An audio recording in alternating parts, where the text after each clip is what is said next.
Assalamualaikum warahmatullahi wabarakatuh. Waalaikumsalam warahmatullahi wabarakatuh. Bapak dan Ibu guru yang saya hormati, pada hari ini Jumat 7 Juni 2024 di SD kita akan diselenggarakan diseminasi budaya positif SD Negeri Padahanten 1. Sebagaimana yang kita ketahui bahwa Bapak Ahmad Qurtubi Mawardi adalah calon guru penggerak. Hari ini kita untuk seksama mengikuti apa yang disampaikan oleh Pak Ahmad Qurtubi Mawardi. Maka dengan ini acara diseminasi budaya positif SD Negeri Padahanten saya buka.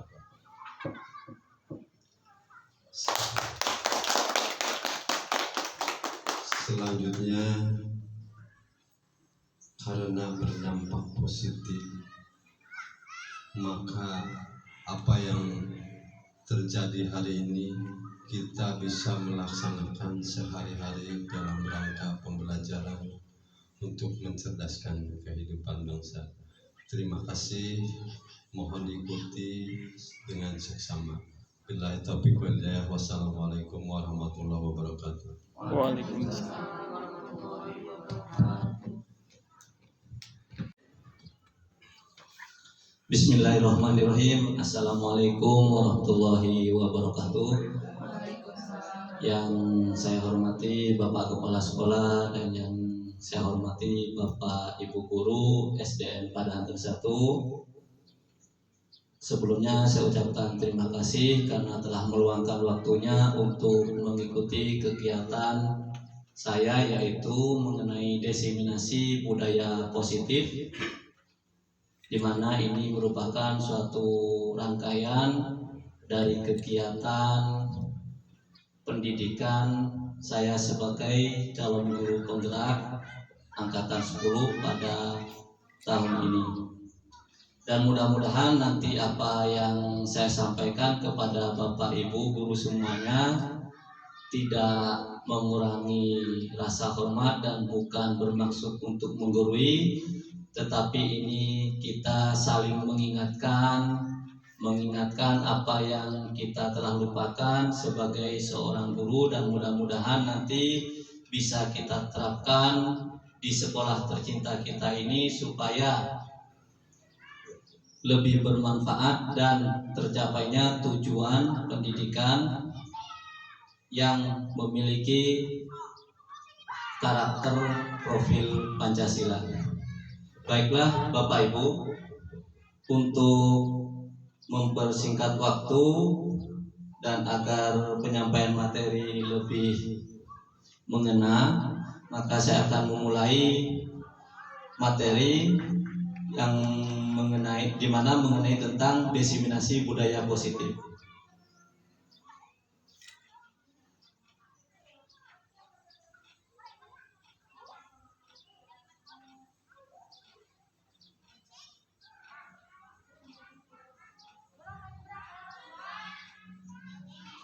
Sebelum kita berbicara tentang budaya positif, ya, tentunya kita harus tahu dulu apa yang dimaksud dengan budaya. Ya. Budaya itu yaitu suatu kegiatan pembiasaan yang mana akhirnya akan selalu dilaksanakan dan menjadi suatu kegiatan rutinitas tanpa lagi ada perintah baik dari pihak manapun. Ibaratnya kegiatan tersebut sudah terlaksana dengan sendirinya. Nah, di sini untuk lebih memahami tentang budaya positif, ada beberapa pertanyaan pemantik ya buat Bapak Ibu semuanya.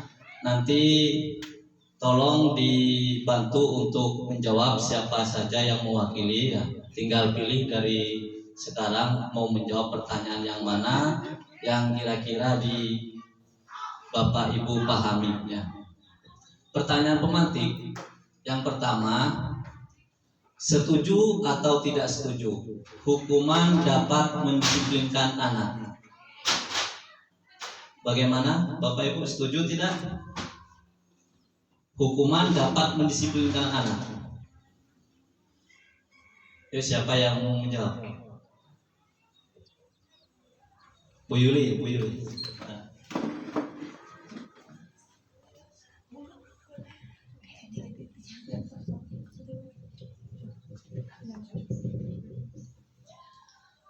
Menurut saya hukuman dapat mendisiplinkan anak, setuju.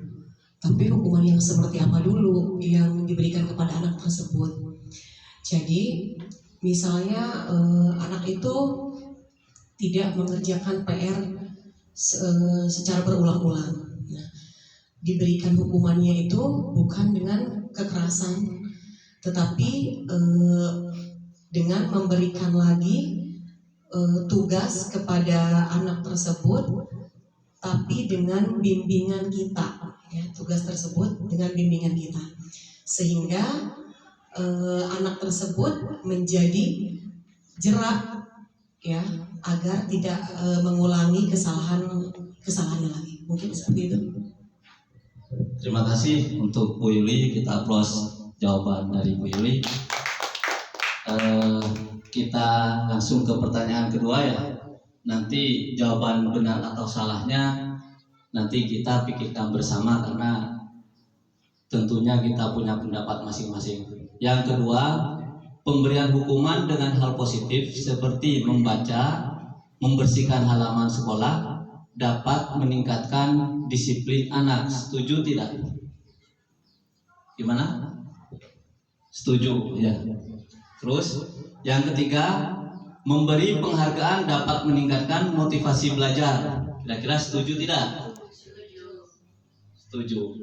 Ya, baiklah. Nanti kita akan lebih memahami apakah jawaban kita itu sudah benar atau salah ketika kita akan mempelajari materi berikutnya. Saya lanjutkan ya. Ada penyampaian materi berikutnya. Nah, sebelum lanjut ke materi, di sini saya menjelaskan ada beberapa topik yang nanti akan saya terangkan, yaitu mengenai disiplin positif dan nilai-nilai kebajikan universal, teori motivasi hukuman dan penghargaan restitusi, keyakinan kelas, kebutuhan dasar manusia dan dunia berkualitas, restitusi 5 posisi kontrol, restitusi segitiga, restitusi. Baiklah, di sini mulai yang pertama ya. Saya akan menjelaskan tentang disiplin positif dan nilai-nilai kebajikan universal. Nah, di sini Bapak Ibu perhatikan gambar di depan ya. Yaitu tentang kita memahami perubahan paradigma berpikir kita ya. Paradigma kita memahami tentang situasi dan kondisi keadaan anak. Di situ ada gambar mengepalkan tangan. Ya. Ada A dan B, ya. Anda dan teman Anda. Sobeklah secari kertas kecil, tuliskan benda atau sesuatu yang sangat berharga untuk Anda. Letakkan di salah satu tangan dan genggam benda tersebut dengan segala daya. Buatlah sebuah kepalan. Teman Anda akan mencoba dengan sekuat tenaga dengan berbagai cara untuk meminta Anda memberikan benda tersebut. Bisa membujuk, mengancam, menghardik, merayu, menyuap, apa saja agar dapat membuka kepalan tangan Anda. Dan di sini ada pertanyaan, apa yang terjadi kira-kira? Silakan. Siapa yang bisa memberikan komentar?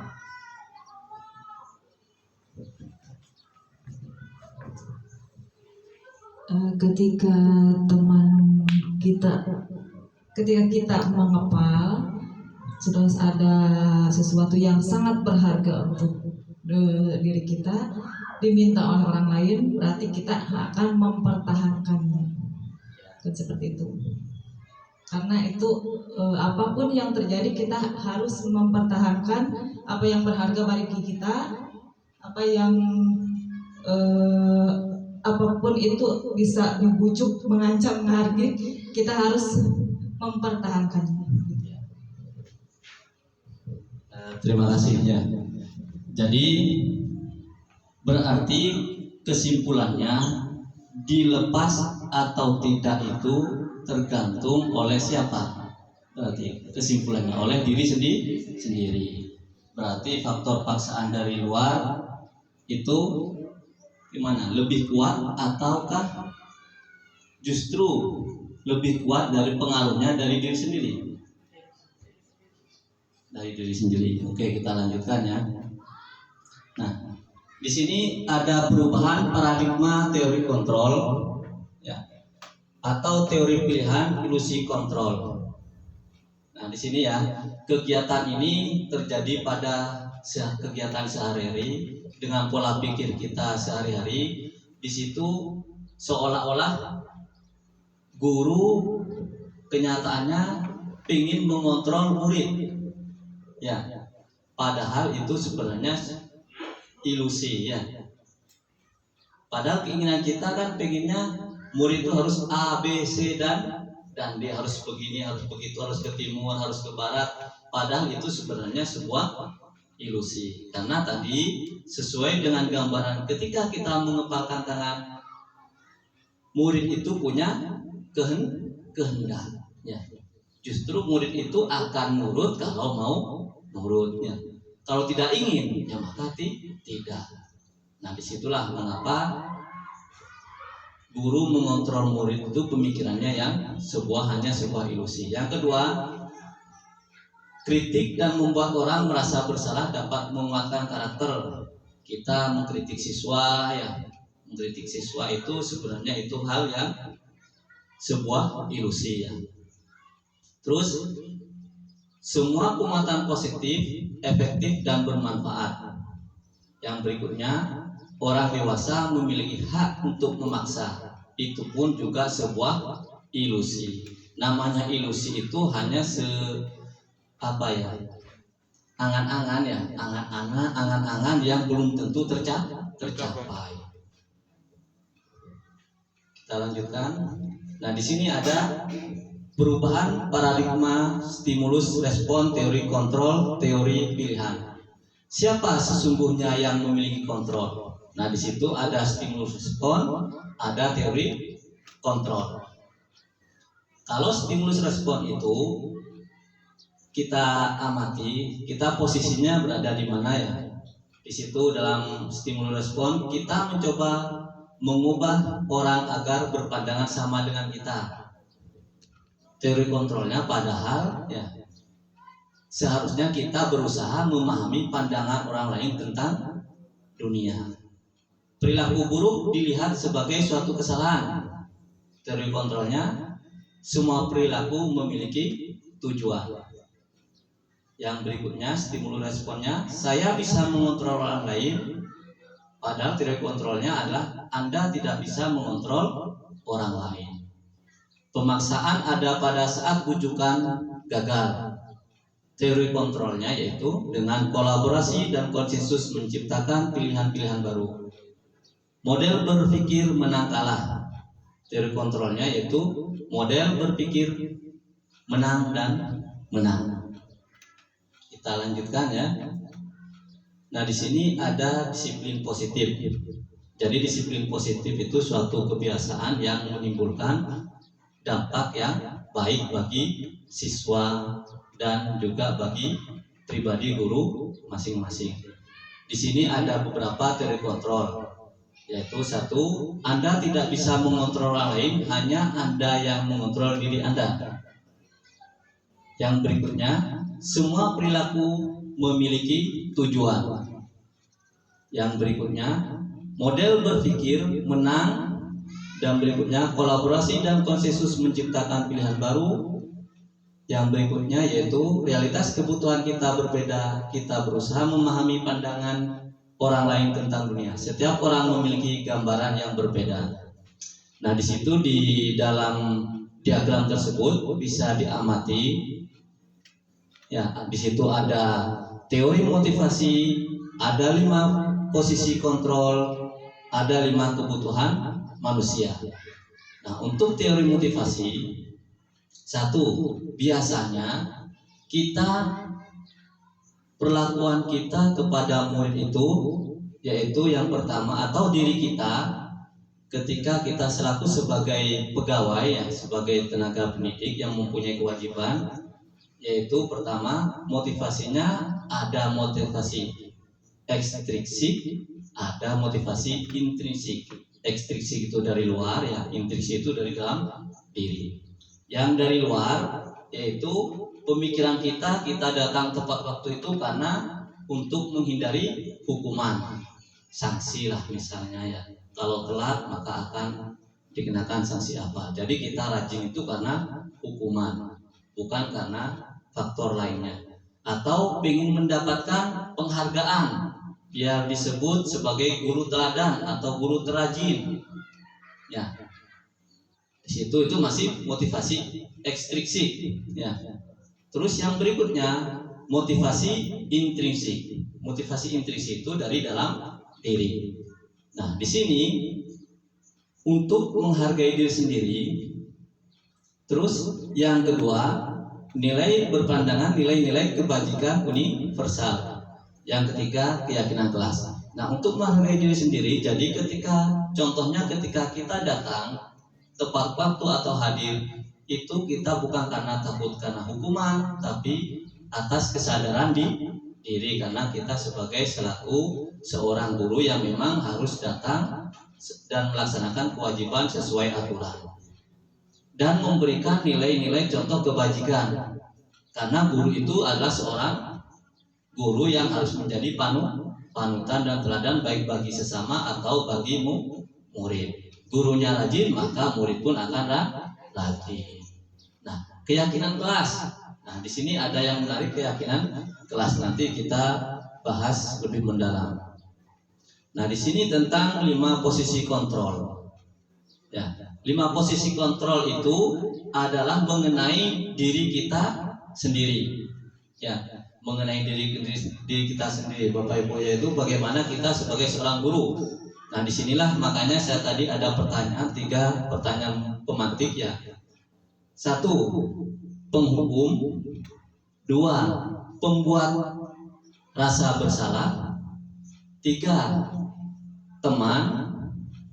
4, pemantau. 5, manajer. Nah, ya, terus berikutnya, kalau penghukum itu yang bagaimana? Apakah kita di sekolah itu sebagai guru penghukum, ataukah sebagai pembuat rasa bersalah, ataukah sebagai teman, ataukah sebagai pemantau, ataukah sebagai manajer? Nanti kita bisa pahami lebih lanjut ya. Terus 5 kebutuhan dasar, yaitu bertahan hidup, penguasaan, kasih sayang, dan rasa diterima, kesenangan, dan kebebasan. Oke. Nah, di sini nilai-nilai kebajikan universal yang tadi kita perhatikan di slide ya. Nilai-nilai kebajikan itu bisa berupa tadi situ, setiap perilaku perbuatan memiliki suatu tujuan. Dengan mengaitkan nilai-nilai kebajikan yang diyakini seorang, maka motivasi intrinsik akan terbangun sehingga menggerakkan motivasi dari dalam untuk mencapai tujuan yang mulia yang diinginkan menurut Gosen. Nilai-nilai kebajikan itu terdiri dari 1 ya, sesuai dengan profil Pancasila, beriman bertakwa kepada Tuhan Yang Maha Esa, mandiri, bernalar kritis, berkebinekaan, global, gotong royong, kreatif. Jadi kegiatan anak itu mempunyai nilai kebajikan apa, atau kegiatan Bapak Ibu guru sekalian ketika melaksanakan suatu kegiatan itu masuk ke nilai kebajikan yang mana. Jadi kita sebagai seorang guru harus memberikan contoh yang mengandung nilai-nilai kebajikan. Oke, lanjut. Nah, di sini yang menarik ya, kita sebagai seorang guru tentang teori motivasi, hukuman, dan penghargaan, serta restitusi. Teori motivasi sudah saya sebutkan tadi, yaitu melaksanakan sesuatu kalau ada eksternal, yaitu karena adanya hukuman atau penghargaan. Yang berikutnya internal itu karena menghargai diri sendiri karena tanggung jawab.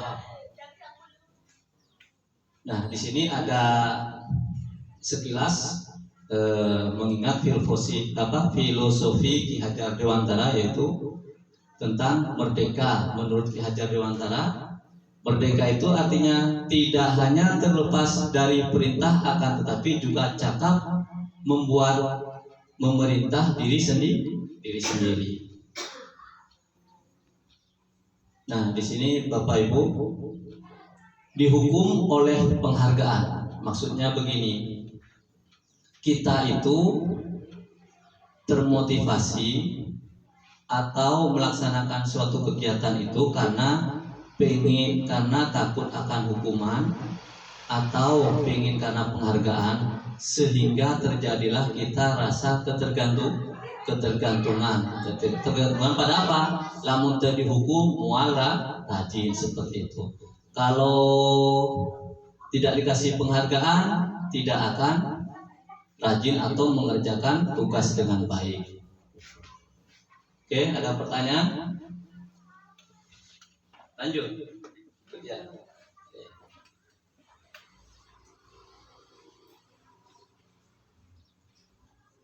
Kita lanjut ke apa? Nah, di sini ada kolom ya. Kita coba berpikir bersama, yaitu tentang perbedaan hukuman dan konsekuensi. Nah, ini yang mungkin bagi kita semua guru agak samar-samar ya.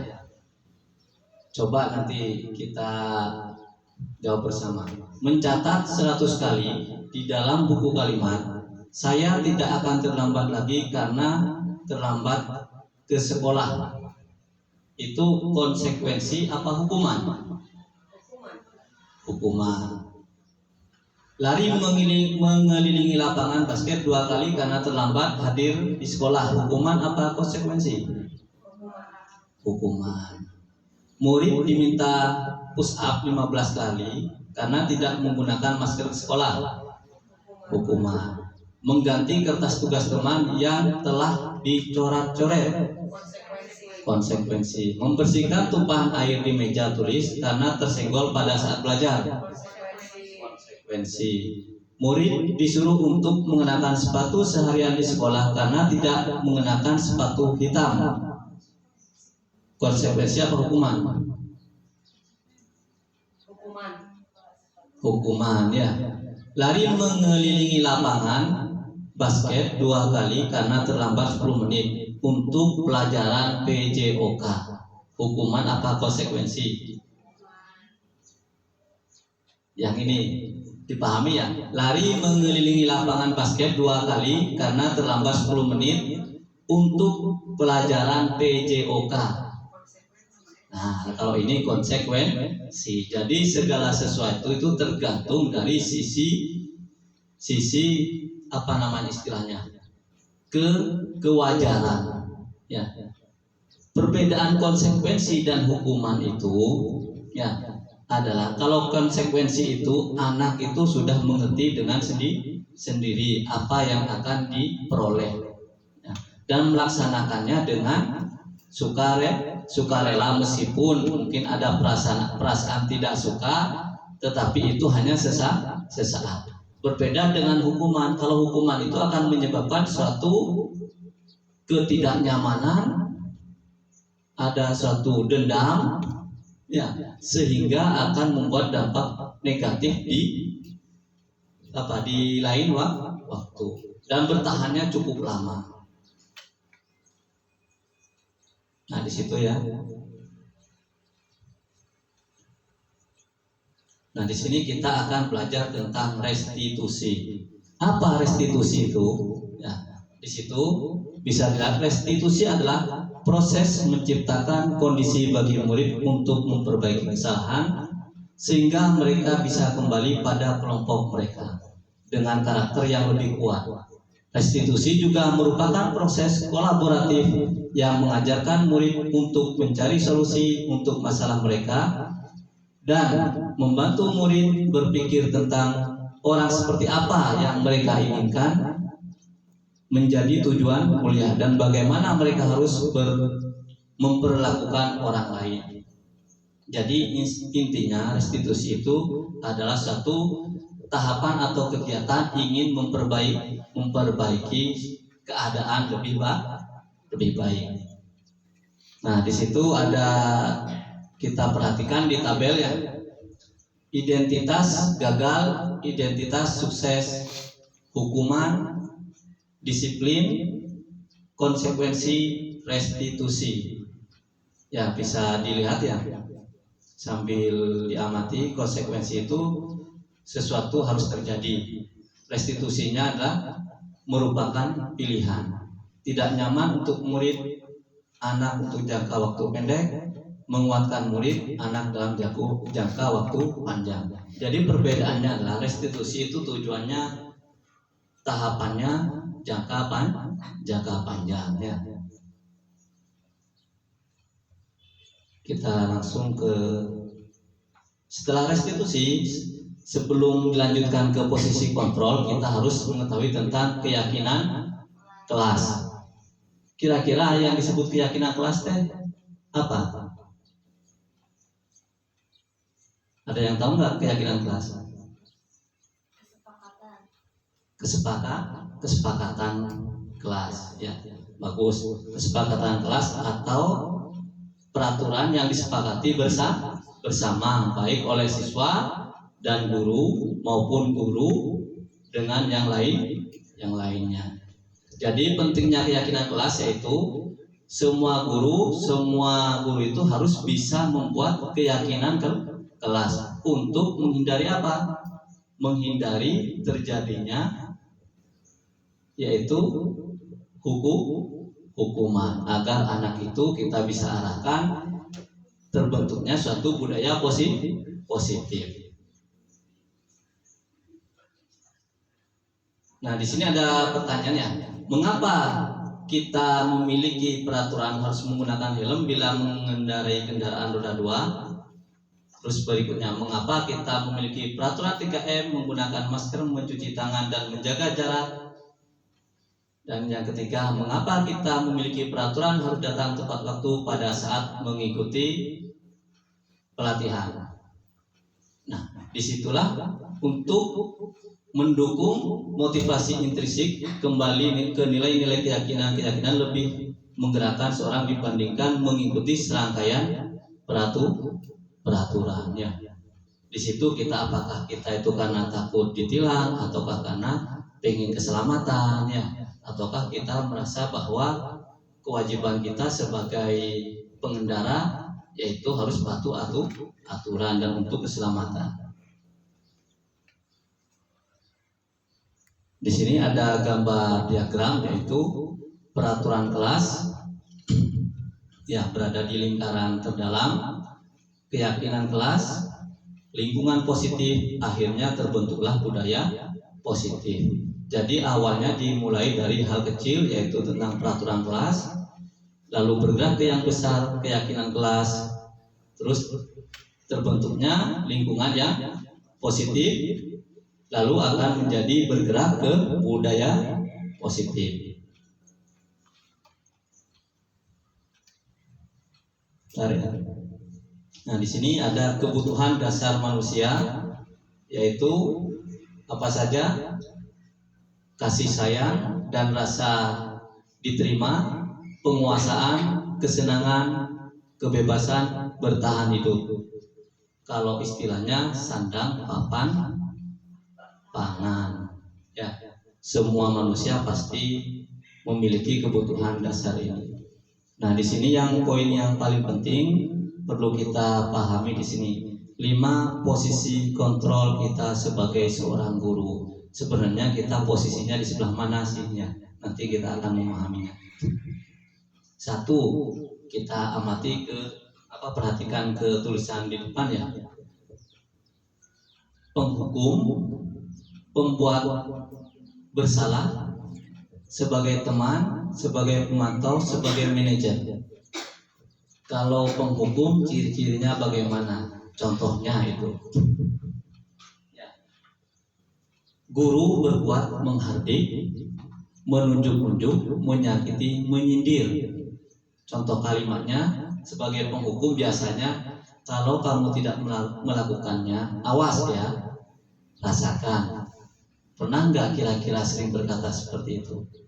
Yang mirip-mirip dengan kalimat seperti itu. Ya. Nah, terus berikutnya membentak, menyalahkan orang lain, berbohong. Nah, di situ apa? Biarkan saja, nanti juga marah-marah lagi. Akhirnya itu dampaknya ya. Dampak pada murid mengulangi kesalahan. Nah, posisi kita di mana nanti?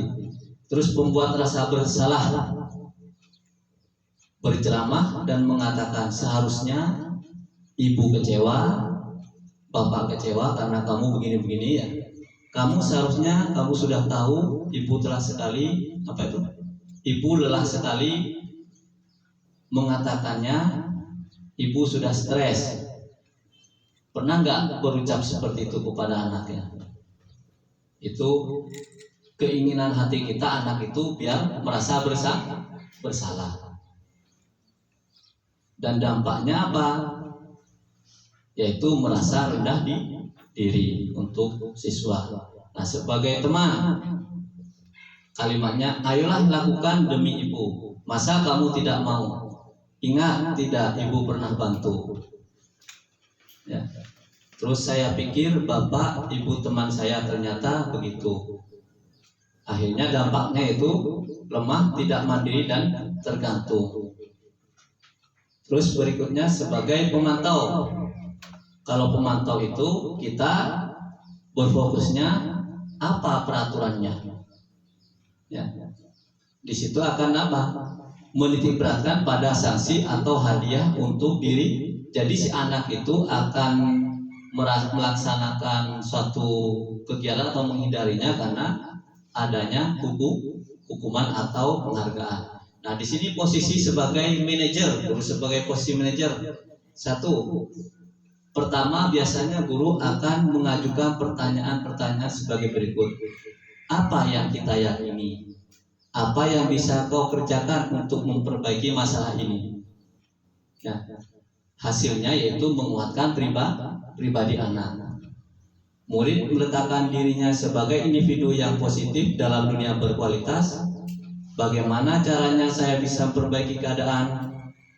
Mengevaluasi diri, bagaimana cara memperbaiki diri? Kira-kira dari 5 posisi kontrol tersebut kita ada di tahapan yang mana? Kalau saya pribadi masih berada di tahapan mungkin hanya sebagai pembuat rasa bersalah dan sebagai teman. Kalau bapak ibu sebelah mana? Nah, di situ. Apakah kita sudah melaksanakan posisi sebagai kontrol manager? Kalau manajer itu ya posisi kontrolnya sebagai berikut. Nah, di sini ada segitiga restitusi ya. Kalau sebagai seorang manajer, maka posisinya kita itu akan melaksanakan segitiga restitusi, yaitu pertama menanyakan keyakinan kelasnya dulu, terus validasi kebutuhan dan menstabilkan identitas. Ya, jadi saya lanjutkan ya. Nah, di sini untuk membuat anak yang merasa gagal karena berbuat salah menjadi positif terhadap dirinya, menstabilkan identitas dengan kata-kata berbuat salah itu hal yang manusiawi. Ya, tidak ada manusia yang sempurna. Bapak Ibu juga pernah berbuat salah. Kita pasti bisa menyelesaikan permasalahan ini. Bapak Ibu tidak tertarik untuk mencari tahu siapa yang benar, siapa yang salah. Bapak Ibu lebih tertarik menyelesaikan masalah. Kalau kamu menyalahkan dirimu sendiri terus-menerus, apakah kamu bersikap baik pada dirimu sendiri? Nah, inilah untuk kalimat-kalimat menstabilkan identitas atau menstabilkan suasana ketika terjadi suatu masalah.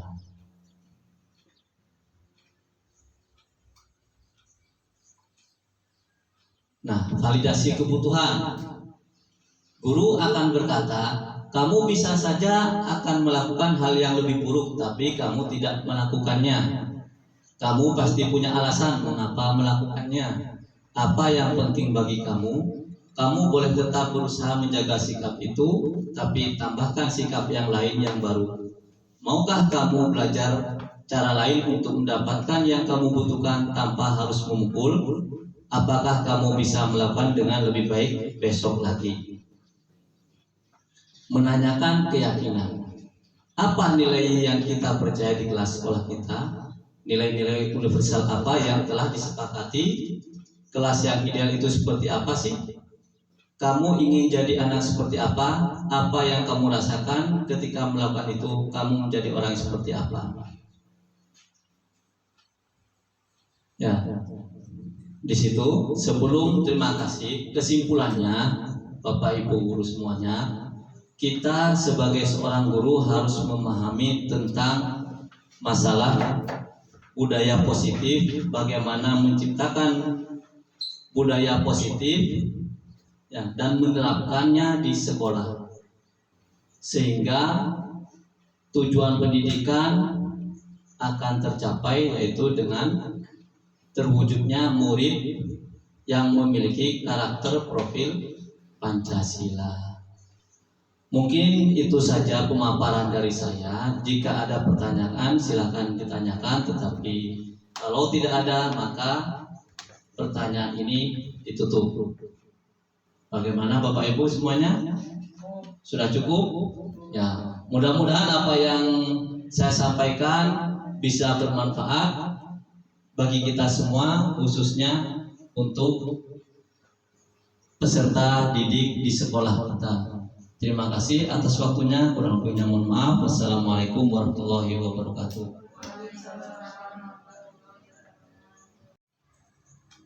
Assalamualaikum warahmatullahi wabarakatuh.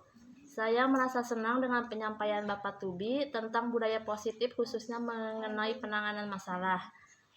Salah satunya dengan menggunakan segitiga restitusi, sehingga saya bisa belajar lebih baik untuk menjadi guru yang berada di posisi sebagai manajer, sehingga kita bisa menyelesaikan suatu masalah.